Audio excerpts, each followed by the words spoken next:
All around the world, we've seen huge take-up of electric vehicles. But where does Australia sit within that? And what are the sorts of questions you should be asking if you're interested in buying one? And we have the CEO of the Electric Vehicle Council, Behyad Jafari, and from the electric vehicle website, The Driven, Bridie Schmidt. Bridie, I'm going to start with you. Electric vehicles, compared to the rest of the world, where does Australia sit?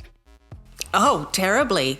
We've been labelled a laggard, where we have something under 1% of our fleet is electric compared with countries overseas. I mean, the leader is Norway, of course, which now has a 70% share of electric vehicles. And in Germany, they've hit 10%, 11%. So, yeah, we're very far behind. All right, Behyad, where do you feel Australia is going at the moment?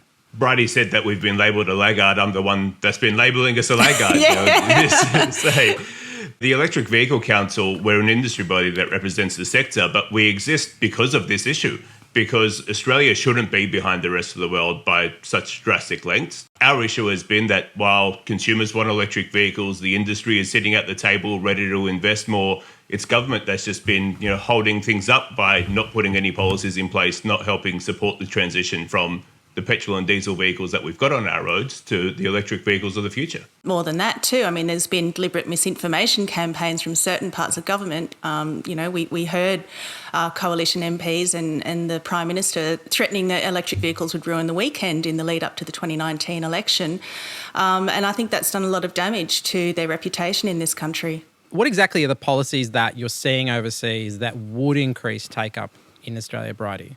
Oh, look, a really important one is the European Union, where they have legislation to reduce vehicle emissions. So if car makers don't reach under a certain amount of carbon dioxide emitted per kilometre across their average fleet sales, then they face big fines.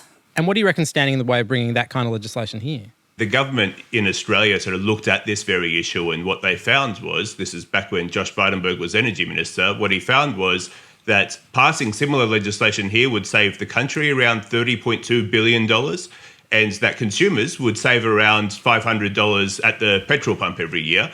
He proposed to pass this, just like every other country around the world has, and it got labelled a carbon tax on cars by his own right flank, and it sort of landed in a few newspapers' front pages for a few days, and they ended up shelving it. So this is something that's officially, not cancelled. If you ask the government, they'll say we're still looking into it.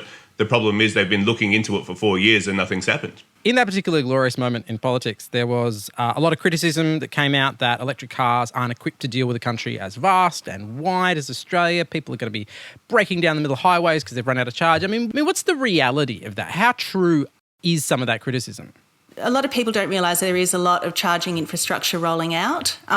So they're usually about 200 kilometres apart.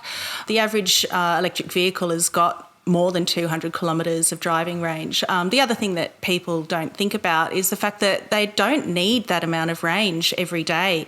Not that often that you're going to need those long driving ranges in electric vehicles. Modern electric vehicles have far greater ranges than many people realise. You can go over 400 kilometres in them, stop by, use the facilities, recharge your vehicle and keep going. So you can go on longer trips if you want.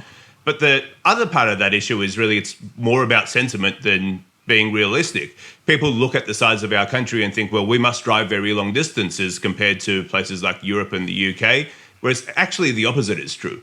Because you can get more places by going on a road trip in the UK or across Europe, people do that, whereas in Australia we fly those longer distances.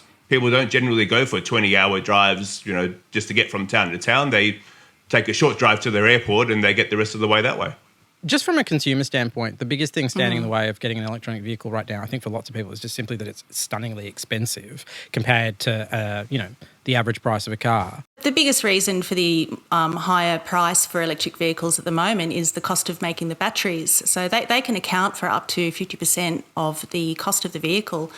But that's going to come down. There's a lot of research out there that suggests that we'll reach price parity, which means that, your average electric hatchback will cost as much as your average petrol hatchback within 3 or 4 years. If you go to the US, Europe, across Asia, you can get many electric vehicles that are priced between $30,000 to $60,000. They have some, 30 to 40 models within that range.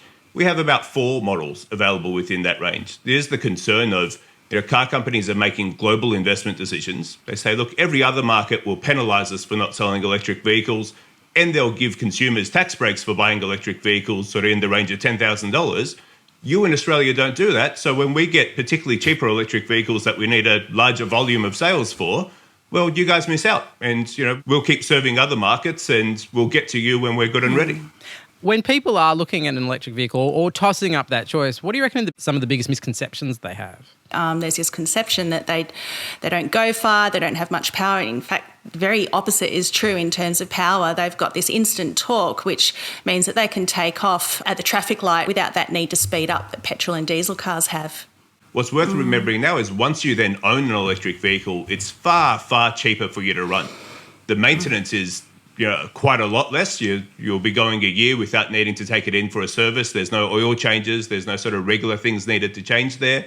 But then the fuel cost is dramatically cheaper. On average, we're talking about paying something like 20 to 30 cents for the equivalent of a litre of petrol. So you're saving yourself a good $1.20 per litre essentially there. So if you stretch that out over how much you drive over a year or over the many years that you're going to have that vehicle, you're going to make a few $1,000s back. There is lots more of this. In fact, a whole show dedicated to this discussion that you can find right now on the ABC website. Download the shows, the show you're looking for. We'll see you there.